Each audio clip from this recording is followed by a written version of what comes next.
What happens when we find obstacles in our path to success? Quoting Mr. Ren Zhengfei, outside pressure has made us more united.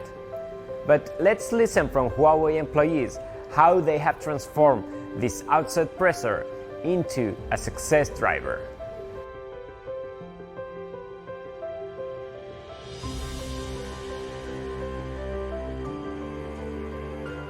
Well, hi Robert, thank you for being here with us. Okay, so now talking about pressure, which elements bring pressure into your work? There is actually a lot of pressure in my current work.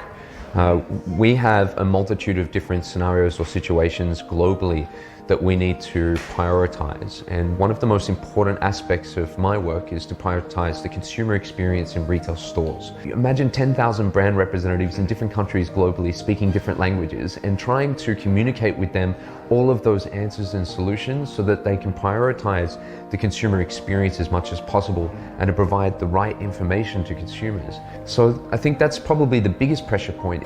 And do you think that pressure can be a good thing? Definitely be a good thing.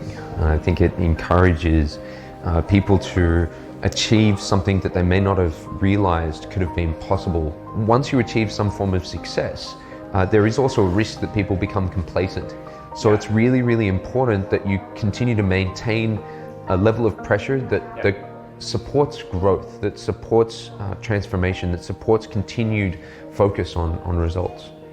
Are there times where you welcome pressure or times where you're afraid of this pressure?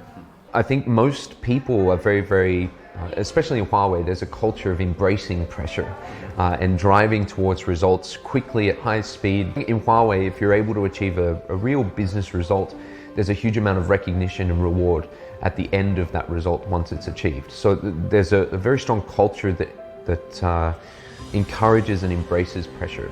Also, the retail industry recently has gone through a lot of pressure these years. Do you think this has created new opportunities? During that pandemic period, a lot of our retail teams globally at a regional level and at a country level identified that we needed to think outside the square to drive transformation and to maintain our vision of bringing a digital, intelligent, connected life to consumers all around the planet. And one of that changes, or one of the key changes, was live streaming. Live streaming via social networks and communicating to consumers, answering questions via social networks, building communities on social networks so that people didn't feel disconnected, but people still felt that they could connect and communicate. What do you think would happen if we don't go through it? If we're not able to transform and overcome the hurdles and the obstacles that we're currently facing, that we won't be able to survive. There's a huge amount of competition in the marketplace. A lot of competitive brands understand that for a consumer space or consumer products or consumer experience to stay relevant, that we must transform and continue to focus on the consumer. So thank you, Robert, for your time. It's been a pleasure to talk to you. My pleasure. And hope to see you around in the campus. Thank you. Okay, thank you so much. Bye-bye.